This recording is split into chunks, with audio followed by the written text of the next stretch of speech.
North Dakota Governor Doug Burgum also had a chance to fly over the fire damage this morning. Burgum says the acreage and maps are still being updated, but he predicts this will be one of the largest series of wildfires in the state's history. This weekend, North Dakota National Guard soldiers flew in MH-60 helicopters that conducted water drops, making trips back and forth from Lake Sakakawea. Arnagard's fire chief says at 2 o'clock Saturday morning, he put in an all call asking for help from any nearby fire department who could show up and help stop the flames from spreading.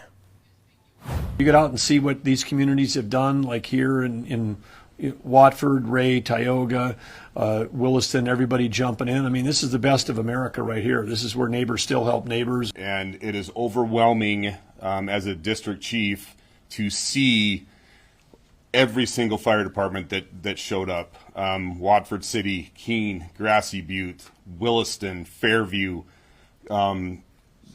Sydney, and I know I'm missing a couple, but the fact that these guys and gals dropped everything to come and help, that is the only reason that we were able to get it stopped. North Dakota National Guard leaders say they're keeping 3 of the MH-60s on standby, as well as 27 people who will work the fire line. They will remain in Mandaree for the rest of the week. Not an easy task, especially with no rain expected in the forecast.